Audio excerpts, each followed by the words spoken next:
What is up, guys? Welcome back to another casted game. We're on the 1 versus 1 ranked quick search ladder, and we've got ourselves a game between Moonshine and Staratt. Both players at around that 1900 elo mark, and Moonshine is well known in the community. If you've never met him, never watched one of his streams, never chatted to him on Twitch, he absolutely hates China. Every time I play China, he's like, "Oh, dude, man.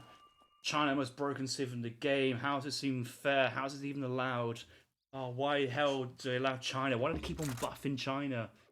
It's so funny because his main civ is Russia, which is notoriously on the weaker side of the spectrum. But when he's queuing up 1 versus 1 ladder, he can pick his civ. He can't control his opponent's civ. And he's up against China. Moonshine playing as Mexico, spawning to the north of the map. Caucus in the color blue. Opponent said playing China in the south map in the color red. It's Staratt. Don't actually know much of this player at all. Ranked 1850, and oh my god, he's gone for a double forward village. This guy has obviously not watched the Harrison stream. He has no idea. My hatred, absolute burning passion hatred for A, double village start, and B, forward of the TC. Can I check this guy's elo? He says he's 1850. I don't think he is. Who on earth puts double forward village into Mexico? You're asking to get slapped in the face and housed. We'll see if that prediction actually bears fruits as the game goes on. It's super risky because, you know, a village, it's only 2000 HP, it's 20 population. China doesn't have a good way to get wood. They're doing an FF build. And if you kill the TC as China, it doesn't really matter. They can age with their villagers. They still have shipment points in the village. Killing the TC does nothing, but losing the villages is critical. Treasure contention. Zooming in. Oh, not treasure contention. Moonshine's going to this explorer. Yeah, great, you can take your 60 coin. Doesn't matter, but you better lose this. And Mr. Gamsock, greater than House of Trading Posts, hashed with the brackets small DS, has been taken down by China's name. Can't even say. I assume it's Wang Lang. That's what the default name usually is.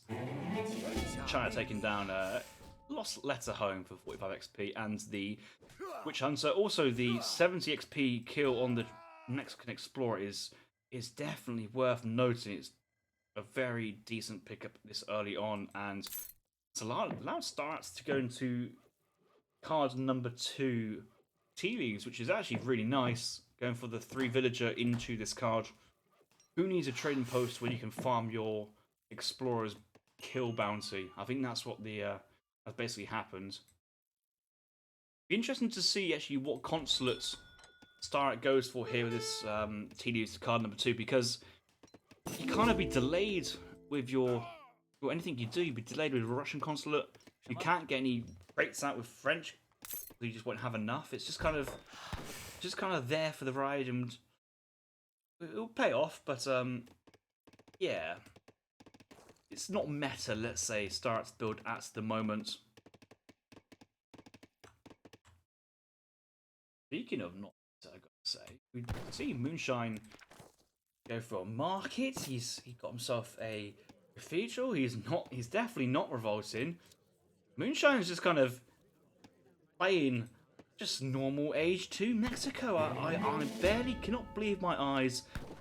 And he's got a card called Comandante, which improves your Mexican general and padre in combat. 50% combat bonus for both. That's actually not that bad, considering you have 2 explorers. It's probably worth it.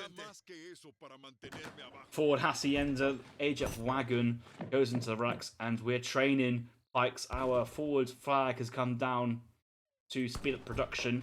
I think players should refrain from using the inspiring flag. The reason being is, guess what? Staratt has seen a flag has been dropped. He knows there's somebody right here making units, because why else would you send it? It's a global ability. Players can see when you use the flag, and blockhouse being made. And yeah, there we go.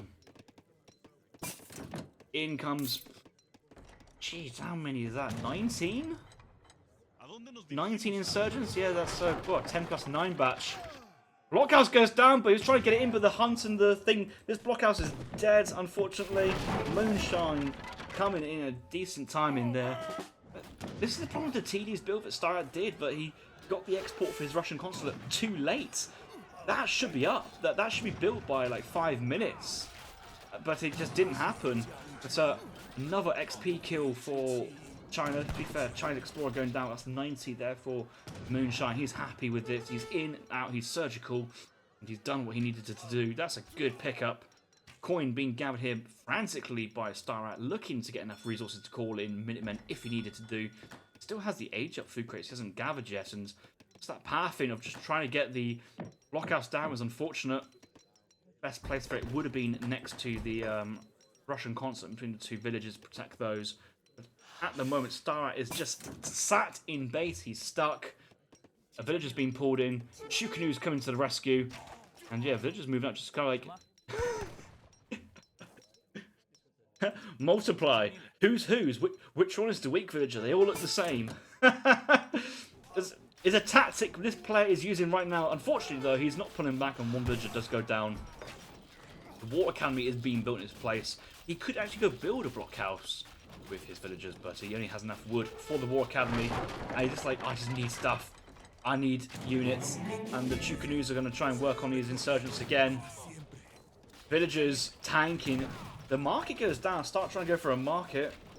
Another villager here. Gone down. Left side. That's quite big. Forward village exposed. That's going down. And Moonshine is having an absolute party here today. Staratt is at sea. It's just all gone wrong. And I think the build order to start off the game, not ideal. He does have 10 vills to kind of one-shot Insurgent where possible. He's doing that now. The thing is, just imagine if Eastern Medicine was researched in the market, these villagers have more HP, and maybe we would have kept all 3 of these villas alive, but 3 have gone down, and that is very expensive to lose 3 villagers. We're currently housed at 39 out of 30 population. Mandarin Duck Squad gets called in. We haven't seen this card for a long time. 500 food for 8 canoe and a flamethrower. It is expensive, but flamethrower is definitely going to cook some Mexicans, and that's what we like to see. Explorer moving forward, trying to get the snare in. From Moonshine's point of view, what's his next play? More insurgents? Maybe he's just doing insurgent, just full insurgent. Which, if it is the case, I'm surprised he hasn't got the insurgent attack and speed. That's a good card in the second age, but he's going to come in. 10's going to pop right on top of the Chukanus, and anything they touch is going to melt down. Who wants barbecue insurgents? Well, not Staratt. He's just lost his flamethrower. And, yeah, just sat underneath the barracks. Is risky play. Chukanus will do some damage behind here, though the rest of those insurgents will get picked off. And Staratt has stabilised, but I think it's because of Moonshine's reluctance to train anything which isn't an insurgent. Finally, we do see stable Chinako. 3 Chinako are going to be sent forward as well. Army of the Dead being sent in. I think that is XP for dead units. He has the ability to send in a insurgent for each building, I believe. Yeah, each house, insurgent for each house. Still, that is a free 9 insurgent. That's another shipment. He's got another free shipment to call. This button is also one of those broken buttons in the game. It's just free res. It's free stuff. It's insane. Shinako's just coming up and just prodding down his unprotected bowman. And finally, Pike Minutes coming up to save the day, but yeah, no, it's not ideal.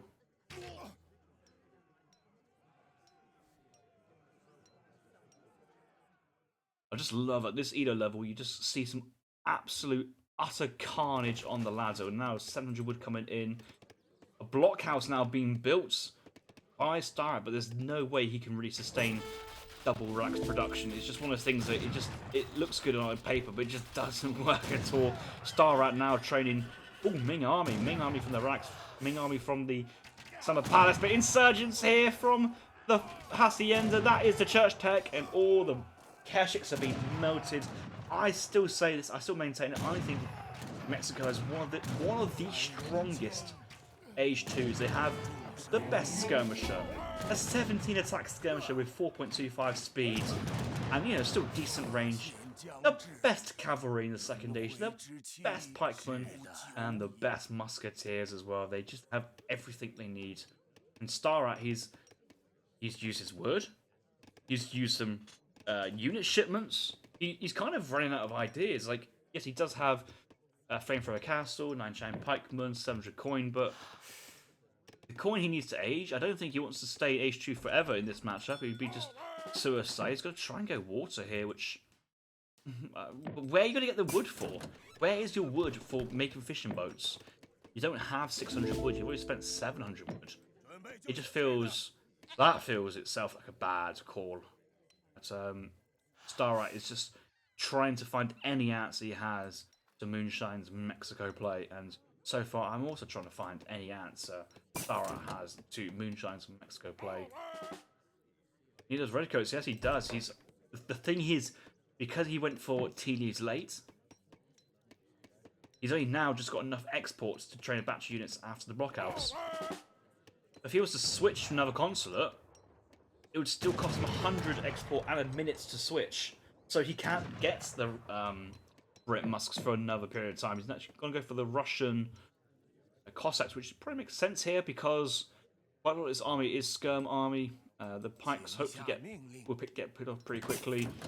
I think if he's going to push out, he wants to push out with Minutemen as well.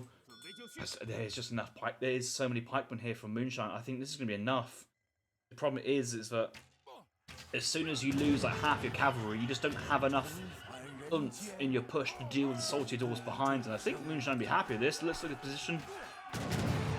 I think he sent in the he sent in the visibility card and 500 XP to get into his next shipment. But he's seeing exactly what's going on. He's not worried about it. He's just taking the fight. Skirm's microing down onto the Keshiks. The pikemen just charging in, and Chinarko's on top of the two canoes. Another batch of pikes going to save the salty doors. The salty doors just working on the Keshiks behind this, and compositionally Mexico is just out ahead, and the Cossacks not being pulled back. They're getting cut down by the farmers, and another really good fight there from Mexico. China having to back off behind this. Remember, he's out of unit shipments. He's got China pikemen, but they don't really want to send 9 pikes unless he really have to. A village in the middle of nowhere, that's going to get taken down behind as well. And Staratt is really struggling here. At this point, yeah, pikes can come in, sent from popping up the blockhouse, timing with bow and step, but you know, insurgents, they have a 10 melee attack. Chang pikemen, like 7? Yeah, not a lot. Pretty decent engage. The Minutemen do come out to defend quite nicely. The coat is fully fattened. That's a nice thing for Staratt to consider using that for military bounce back. Step raid. But Moonshine will just get the Vills in. This Vill's nearly dead. That Vill is nearly dead. Dockwagon comes in. Dockwagon and all these fishing boats. What a card that is for Mexico. Can we just say, what a card that is there for Mexico. He's just sent in 10 fishing boats and a dock. Or was it 9 fishing boats? Yeah, it was 9 fishing boats and a dock. Wow, what a card. He still has the, what was it, the XP from the previous card of the full line of sights. Now sending 700. From 45 Vil Eco, he's now sending 700 coin behind. He could just age. He could age. He can also just mass age 2 and look at China's Eco. He's only got 1 TC. He's not really got any other economy behind. He's got this dock, which he's just been looking at with 1 fishing boat at his time. That's an expensive investment. 32 villagers, 1 wonder. No trickles. He's just being left behind by Mexico. You know, Mexico have the best techs, best units, the best... Mexico is a fantastic civ. And if Moonshine wanted to, he could revolt still at this point, and that would be a surefire way to really... Like, a bad revolt now would be super sick. He's got villagers on the fishing boats on the whales. He would have the best part of, you know, was it 40 landvilles. He could research the filibuster mining cards to just mine his economy and just start spamming more units that way. Like, could go Central America for the cannons. Like, how is China doing with falconets in H2? They don't. I think the clue is they don't. And China needs to age. He cannot stay in the second age versus Mexico. He just does not have the tools. Double castle. Maybe he's looking for some Mongolian army, but not quite going to work. He's got another... He's just got a dock over here, but I got a fishing boat. He doesn't know just yet that the dock wagon card from Mexico has been sent. Maybe he doesn't actually notice. What's with the proxy farm? Oh, great. Great question. The developers in their right mind decided to give Mexico a card in Age 1 which gives them Hacienda Wagon and 2 settlers. Hacienda Wagon is a 20 pop space mill or plantation or a livestock pen, trickles resources, garrison point and shipment point. It's just a absurdly broken building. It doesn't do anything specifically well early on, but the flexibility of building like the Hacienda provides is just incredible. And so many shipments have turned up here and caught Staratt by surprise that I kind of feel sorry for him a little bit. But now we've got Soldado Chinaco. The army is here.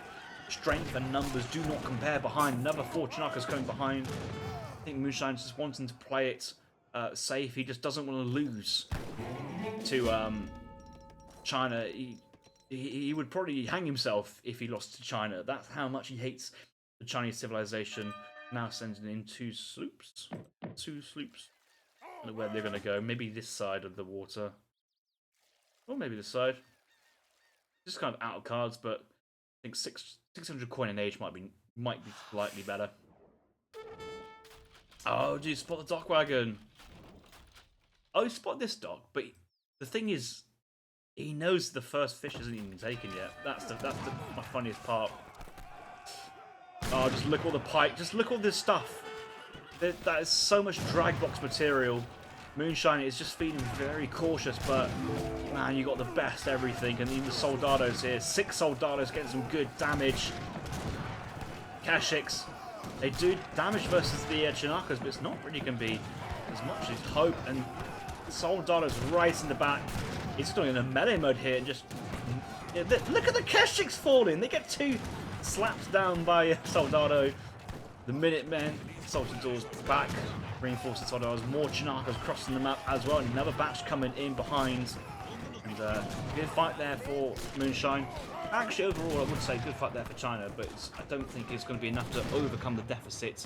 Look at this. We've got 2 sloops on the Chinese water dock coming down this side. And fishing boat's actually been made right side by Moonshine. He's unfortunately, he hasn't quite worked out. There's a big button here called Gill Nets, which can boost his entire fishing fleet eco by 15%, which is much more beneficial than training another 1 or 2 fishing boats.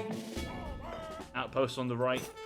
Staratt, he's starting to run out of hunts. He's seen this. Steprise will come over, try and siege the outpost. It's not going to happen, and along come the Mexican army. What a funny game this has been. Staratt though, Steprise onto. Quite a lot of his Minutemen are low HP. Chukin is with, very efficiently killing the Musketeers as well. The scores are close. What's Staratt going to send though? Step, Chukanu HP, there's not so few. Bridge Export is a good card. You can still send that though. You can send that maybe pivots to Brits. I don't think staying in Russia is really helping him do anything.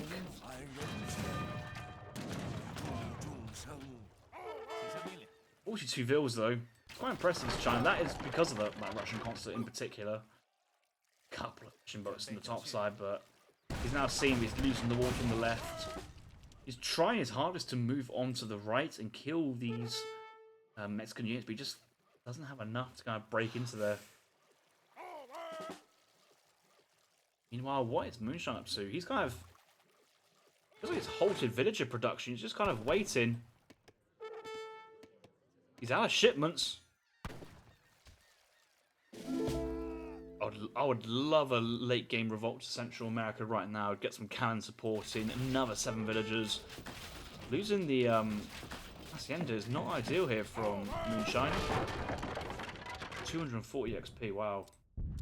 That is going to be the 300 export coming in here for China soon after.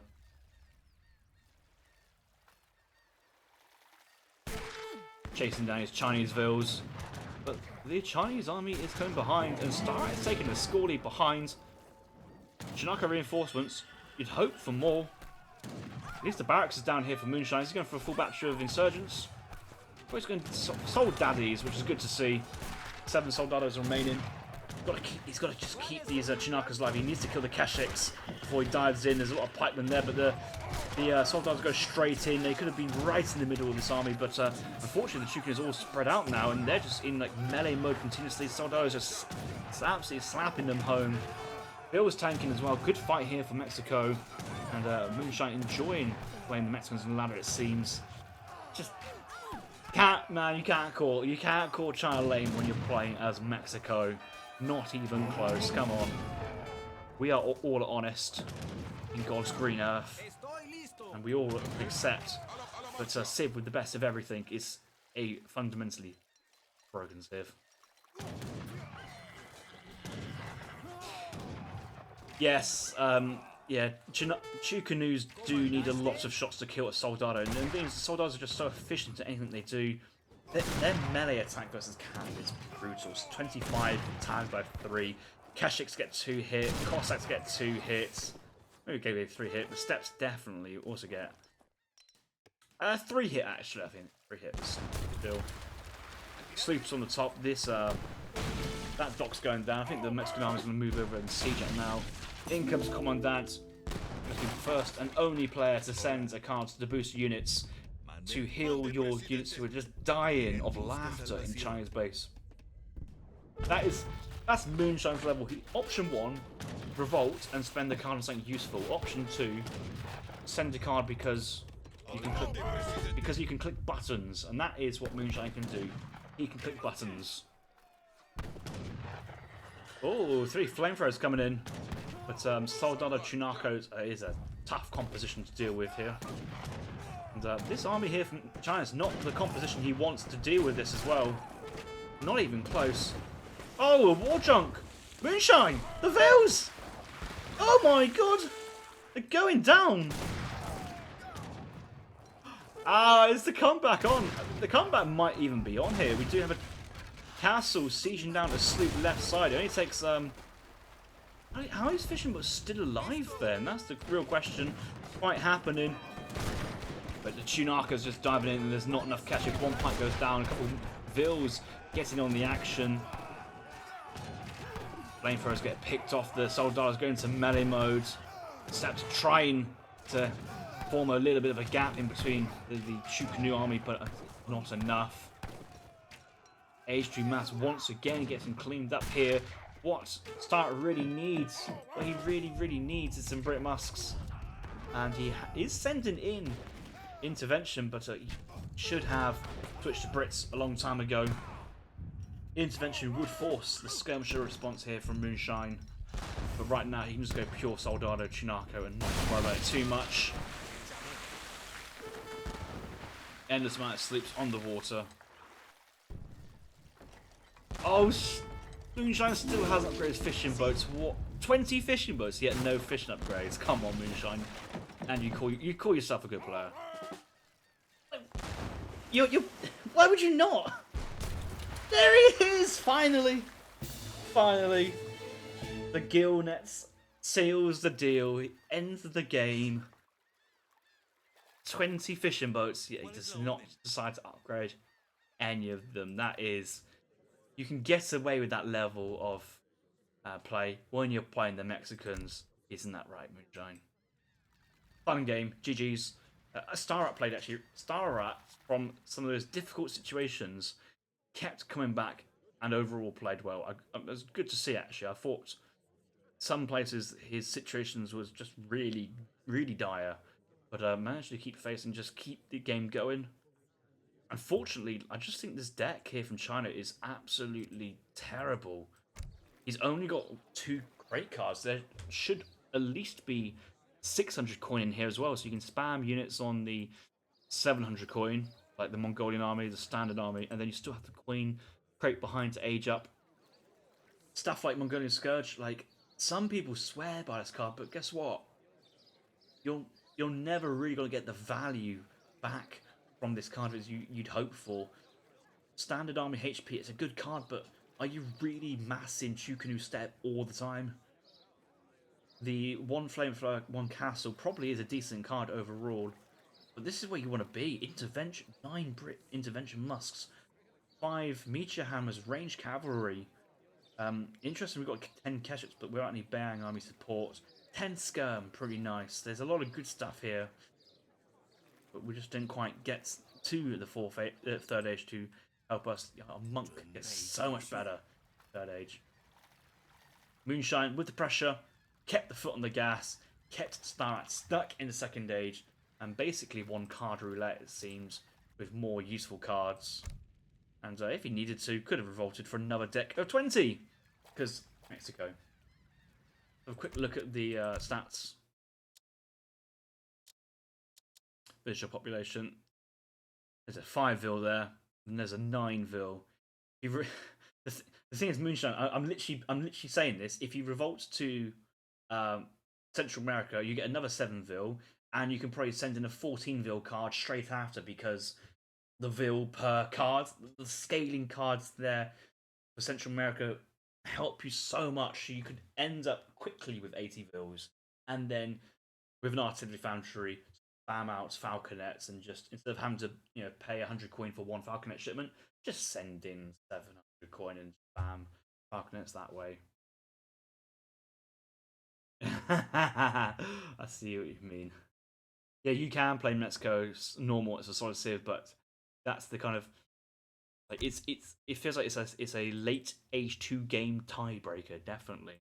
But so yes, but then also if you age up to the third age, you have that 10 Chinako card, 8 Chinako card, one of the age ups. Good one. 6 Soul Daddies as a normal card. 5 Chinako normal card, 2 Falk. Yeah, there you go, 2 Falk. There's a lot of good stuff there. That military population before we leave it.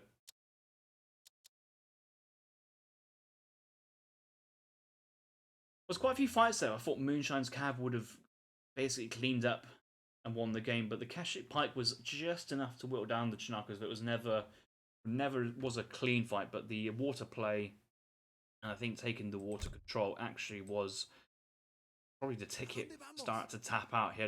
This was kind of where his hopes lane, get on the water, get a boom going, but Moonshine beat him to it. Right as well. Right, I really enjoyed this game. I hope you guys enjoyed that one as well. I'll see you guys in the next one.